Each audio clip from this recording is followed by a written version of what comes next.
Hello guys, welcome back to our channel SSC true analysis.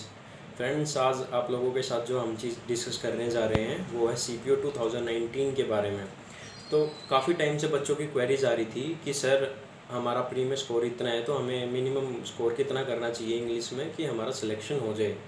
तो सबसे पहले मैं उन बच्चों को एक चीज़ क्लेरिफाई कर देता हूँ कि अभी जो आप लोगों का प्री का स्कोर जितना भी आया है, चाहे आप बॉर्डर लाइन पे हो, चाहे आपके 150 मार्क्स हैं या 170 मार्क्स हैं, तो ये इस चीज़ का यूज़फुल जब भी होगा जब आप अपना फिजिकल क्लियर कर पाते हो। अगर आप लोगों का फिजिकल क्लियर नहीं हो पाता है तो आप लोगों का प्री का स्कोर का कोई भी फ़ायदा नहीं होता है। और आप लोगों ने पिछले 3-4 साल से जो एक ट्रेंड है वो देखा ही होगा कि मैक्सिमम लोग हैं जो सीपीओ के फिजिकल में बाहर हो जाते हैं। 1/10 बच्चे ही यहाँ पे सिलेक्शन हो पाता है बच्चों का। अगर 40,000 हैं तो 10,000 के आसपास ही बच्चे क्वालिफाई कर पाते हैं, या ऐसा ही कुछ रेशो रहता है जो फिजिकल में क्वालिफाई कर पाते हैं। ठीक है, तो सबसे पहले मैं आप लोगों को एडवाइस देना चाहूँगा कि आप लोगों इस टाइम अपने फिजिकल पे ध्यान दो, क्योंकि फिजिकल कभी भी हो सकता है। आप लोगों को भी पता है अब कि एसएससी ने अपना प्रोसेस स्टार्ट कर दिया है, तो फिजिकल कभी भी हो सकता है। तो अपने प्री के स्कोर को मैटर ना करते हुए आप अपने फिजिकल पे ध्यान दीजिए। तो आज की जो वीडियो है मैंने आपको बता दिया किस बारे में होने वाली है, तो आइए हम वीडियो को स्टार्ट कर देते हैं। जो मैंने एस्पेक्ट्स क्लियर किए हैं यहाँ पे, उन वीडियो को लास्ट तक देखना, ठीक है। तो यहाँ पे ये लिखा हुआ है जो मैंने CPO 2019 minimum pre marks to get any post. यहाँ पे आप लोगों को दिख रहा होगा कि ये मैंने लिख रखी हैं जो अभी तक की कट ऑफ गई हैं रेस्पेक्टिव कैटेगरीज़ में। तो आप लोग एक बार यहाँ पे चेक कर सकते हैं अपनी अपनी कैटेगरीज़ में। यूआर की यहाँ पे गई है 101.19, ईडब्ल्यूएस में 86.95 गई है, ओबीसी में यहाँ पे 91.28 गई है, एसटी में 74 गई है और एससी में 70 गई है। तो यहाँ पे आप देखोगे कि एसटी कट ऑफ इस बार एससी से ज़्यादा गई है, बट इन एंड जो सिलेक्शन का टाइम होगा तो एससी की जो कट ऑफ होगी वो एसटी से ऑब्वियसली ऊपर चली जाएगी, ठीक है। तो आइए चेक कर लेते हैं एक बार टोटल नंबर ऑफ़ वैकेंसीज़ कितनी है, क्योंकि जो वैकेंसीज़ का फैक्टर है ये बहुत मायने रखता है किसी भी एग्ज़ाम में। अगर वैकेंसीज़ ज़्यादा होंगी तो बच्चे भी ज़्यादा क्वालिफाई करेंगे और ज़्यादा बच्चों को जॉब मिलेगी, ठीक है। बट अगर वैकेंसीज़ कम होती हैं तो वो सेकंड स्टेज में कम बच्चों को क्वालिफाई कराते हैं और कम बच्चे ही क्वालिफाई कर पाते हैं। तो इस बार जो वैकेंसीज़ हैं वो है 3000, जो कि लास्ट ईयर के कंपैरिजन में 2018 के कंपैरिजन में लगभग डबल पोस्ट हैं। तो इस चीज़ का बच्चों को फ़ायदा होने वाला है। आप लोग वहाँ पे आप लोग 2018 के बारे में देखोगे तो वहाँ पे आप लोगों को पता चलेगा जो पीएसटी या पीईटी के लिए क्वालिफाई किए गए थे बच्चे, वो थे सिर्फ शायद 6-7 हज़ार इतने बच्चे उन्होंने क्वालिफाई किए थे इन एंड में जिन्होंने इंग्लिश का पेपर दिया था। और जो टायर 1 के बाद बच्चे क्वालिफाई किए थे, क्योंकि वहाँ पे कट ऑफ आई गई थी, तो टोटल नंबर ऑफ़ स्टूडेंट्स थे वो 16-17 हज़ार थे। बट इस बार जो नंबर ऑफ़ स्टूडेंट्स है वो कितने हैं, 41,000, या अब आप बोल सकते हो 42,000 बच्चे हैं। तो आप लोग यहाँ पे कंपटीशन तो खुद ही चेक कर सकते हैं। पिछली बार 17,000 बच्चे थे, इस बार जो बच्चे हैं वो टोटल हैं 42,000, ठीक है। तो कंपटीशन तो है, और ऐसे यहाँ पे फिर कट ऑफ कम चली गई है। बट ऐसे भी बच्चे हैं जिनका अच्छा स्कोर है, जिनका बहुत अच्छा स्कोर है, बट वो स्कोर मैं फिर से बोलूँगा मैटर नहीं करता है, क्योंकि सीपीओ का बच्चा जो होता है वो कई बच्चे ऐसे होते हैं जो सीजीएल की प्रिपरेशन करते हैं और सिर्फ यहाँ पे अपनी प्रिपरेशन चेक करने के लिए वो एग्ज़ाम दे देते हैं। जिनके हाई मार्क्स आए होते हैं 150 प्लस जिन बच्चों के आए होते हैं, उनका कोई इंटरेस्ट नहीं होता सीपीओ की तरफ, ठीक है। वो बेसिकली अपनी तैयारी चेक करने के लिए एग्ज़ाम दे देते हैं। तो यहाँ पे जितनी नंबर ऑफ़ वैकेंसीज़ हैं, 3000 वैकेंसीज़ हैं, तो इसके 3 या 4 गुना आप लगा सकते हो। इतने ही बच्चे जो होते हैं वो फिजिकल क्वालिफाई कर पाते हैं, ठीक है।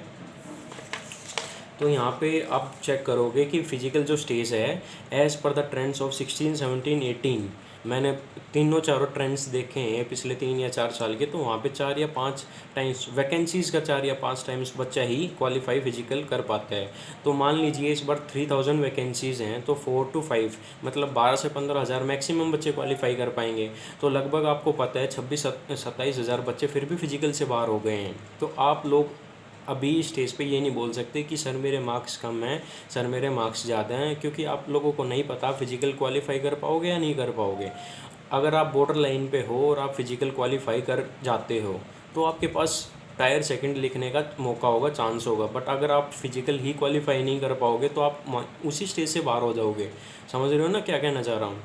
तो जो इस टाइम मोस्ट इंपॉर्टेंट चीज़ मैटर करती है वो फिजिकल फिटनेस मैटर करती है। अगर 170 वाला बच्चा है, अगर वो फिजिकल आउट हो जाता है तो उस चीज़ का फ़ायदा क्या है? उसके प्री के मार्क्स का कोई भी फ़ायदा नहीं होने वाला। वो ऐसा तो है नहीं उसको वो किसी को दे देगा अपने मार्क्स, या उसको फिजिकल क्वालिफाई करा देंगे कि भाई तेरे मार्क्स ज़्यादा हैं और फिजिकल क्वालिफाई तेरे को करा देते हैं।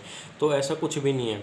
अगर आपके बॉर्डर लाइन पे मार्क्स हैं फिर भी आप फिजिकल क्लियर कर जाते हो तो आपको एक चांस मिलेगा कि आप इंग्लिश के पेपर में अच्छा स्कोर कर पाओ। और कई बच्चे क्वेरीज देते हैं कि सर मेरे को इंग्लिश के पेपर में कितना स्कोर करना चाहिए। बेटा वो टोटली डिपेंड करता है आपके एग्ज़ाम लेवल के ऊपर, क्योंकि अभी आप डिसाइड नहीं कर सकते हो कि एग्ज़ाम का लेवल कैसा आ पाएगा। अगर पिछले 3-4 साल की ट्रेंड जो चलता आ रहा है उसमें इंग्लिश के लेवल का ठीक ठाक लेवल आ रहा है, इजी लेवल बोल सकते हो आप आ रहा था। हो सकता है इस बार इंग्लिश का लेवल थोड़ा सा अपग्रेड कर दें, या हो सकता है उससे भी आसान दे दें। तो वो तो टोटली आपके इंग्लिश के लेवल पे डिपेंड करेगा। बट हाँ, आपका जो स्कोर है वो मैं बता सकता हूँ कि आपको तैयारी कितनी करनी पड़ेगी कि आपको मिनिमम पोस्ट मिल जाए। जो आपका मिनिमम प्री का स्कोर है, क्या ये इनफ है कोई भी पोस्ट पाने के लिए? तो ये चीज़ मैं आप लोगों के साथ आज डिस्कस करने आया था।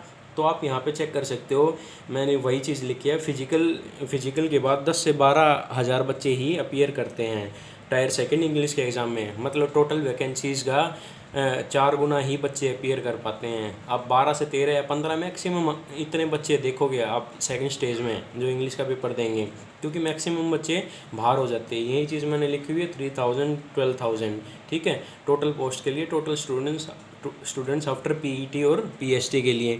तो आपका जो मेन फोकस इस टाइम होना चाहिए वो सिर्फ होना चाहिए आपका अपने फिजिकल के ऊपर, क्योंकि फिजिकल ही आपका प्रॉपर नहीं हो पाएगा तो आप उसी स्टेज से बाहर हो जाओगे। तो मेरे बच्चों, मेरे भाइयों, जितने भी आप लोग हो जो वीडियोस पे कमेंट करते हैं, उन लोगों के लिए स्पेशल ये वीडियो है कि आप इस चीज़ को भूल जाओ कि आप आगे फर्दर इंग्लिश के पेपर में आपको कितनी मेहनत करनी पड़ेगी। आपको फिजिकल के बाद भी इनफ टाइम मिलेगा वहाँ पे तैयारी करने का। इंग्लिश आपको लगभग 2 से ढाई महीने मिल जाएंगे। तो इस टाइम जो आपके लिए सबसे मोस्ट इम्पोर्टेंट चीज़ है वो आप लोगों का फिजिकल ही है। मैं बार बार बोलूँगा, बेशक आपके कितने ही मार्क्स क्यों ना हो, आप बॉर्डर लाइन से भी वहाँ तक पहुँच सकते हो, मिनिमम पोस्ट तक पहुँच सकते हो। जैसे कि इस बार प्री का जो लेवल है वो अच्छा खासा था, तो इस बार कट ऑफ कम गई है। तो आप समझ सकते हो कि फाइनल जो कट ऑफ जाने वाली है वो भी किसी भी पोस्ट के लिए कम ही जाने वाली है, ठीक है। बकाया आपका इंग्लिश का पेपर कैसा भी आता है, बट बच्चे तो वही हैं कि कितनी कट ऑफ जाने वाली है। तो आप लोगों को मैं एक सेफ स्कोर के बारे में यहाँ पे बता देता हूँ कि कितना स्कोर आप लोगों का होना चाहिए प्री में, क्या वो इनफ है या नहीं है, वो मैं आप लोगों के लिए बता देता हूँ एक बार, ठीक है। तो यूआर के बच्चों के लिए जो स्कोर होना चाहिए, यूआर के बच्चों के लिए जो स्कोर होना चाहिए अभी तक का कि वो सेफ़ हैं, तो मैं कहूँगा उन बच्चों का स्कोर यहाँ पे होना चाहिए आसपास। अगर 101 की यहाँ पे कट ऑफ गई है तो मैं बोलूँगा अगर वो बच्चा 110 से 115 भी है तो वो बच्चा सेफ़ है, ठीक है, लगभग सेफ़ है। अगर वो अपने इंग्लिश के पेपर में अच्छी मेहनत कर लेता है तो उस बच्चे को यहाँ पे पोस्ट मिल जाएगी। ओबीसी के लिए बच्चे के बारे में बात करूँगा तो ओबीसी का बच्चा, जैसे कि कट ऑफ 91.28 गई है, तो ओबीसी का बच्चा अगर मैं बोलूँगा 105 से 107-8 भी है तो वो बच्चा बिल्कुल सेफ़ है, ठीक है, उसको पोस्ट मिलने के बिल्कुल चांसेस हैं। ऐसे ही ईडब्ल्यूएस और ओबीसी को मैं एक ही स्टेज पर रखता हूँ, ईडब्ल्यूएस और ओबीसी को एक ही स्टेज पर रखता हूँ। ईडब्ल्यूएस का भी बच्चा 1-2 ऊपर नीचे हो सकता है बस, बट वो भी इतने मार्क्स पे सेफ़ है कि उसको कोई पोस्ट मिलने के चांसेस हो सकते हैं। एससी एसटी के लिए मैं बोलूँगा एससी जो फाइनली एससी की कट ऑफ जाने वाली है वो थोड़ी सी एसटी से ऊपर जाएगी। तो एससी के बच्चे के लिए मैं बोलूँगा जो उसका स्कोर है अगर 85 से 90 है, 85 से 90 है, 85 से 90 पे वो बिल्कुल सेफ़ है। एससी एसटी की कट ऑफ अभी 74.54 है, तो लगभग उसका स्कोर अगर 80 से 85 है, 80 से 85 है तो वो लगभग सेफ़ है अपनी कैटेगरी में। तो ये था किन बच्चों को आगे कितनी मेहनत करनी पड़ेगी। मैं बोल रहा हूँ अगर अगर बच्चों का स्कोर इतना है, अगर बच्चे का स्कोर इतना है तो लगभग सेफ़ है, अपनी कैटेगरी में सेफ़ है, वो इंग्लिश के एग्ज़ाम में मेहनत करके कोई भी पोस्ट पा सकते हैं। तो बच्चा काफ़ी कमेंट कर रहा था कि सर इतना मार्क्स हैं, क्या मेरे को तैयारी करनी चाहिए, क्या मेरे को फिजिकल देना चाहिए। तो मैं बोलूँगा अगर किसी भी बच्चे के इतने मार्क्स हैं ना, तो वो बच्चा फिजिकल के लिए एफ़र्ट्स करे, वो फिजिकल क्लियर करे, उसको 100% पोस्ट मिलेगी यहाँ पे, क्योंकि जो फाइनल कट ऑफ जाने वाली है वो लास्ट ईयर के कंपैरिजन में 18 के कंपैरिजन में लगभग 20 से 30 नंबर कम रहने वाली है। तो मैं आप लोगों को स्ट्रांगली रिकमेंड करूँगा कि जिस भी बच्चे का इस रेंज में स्कोर है या इससे 1-2 नंबर कम है तो वो कवर अप हो जाएगा, इंग्लिश के पेपर में कवर अप हो जाएगा। आप लोग प्लीज़ मेहनत कीजिए। और अगर आप लोगों को यह वीडियो पसंद आई हो तो इस वीडियो को शेयर करना, हमारे चैनल को सब्सक्राइब करना, और फर्दर इन्फॉर्मेशंस के लिए आपके बड़े भाई का चैनल ज़रूर सब्सक्राइब करना एसएससी की इन्फॉर्मेशंस के लिए। तो फ्रेंड्स आज के लिए बस इतना ही डिस्कस करना था, आगे मिलते हैं फिर कभी। ठीक है, थैंक यू।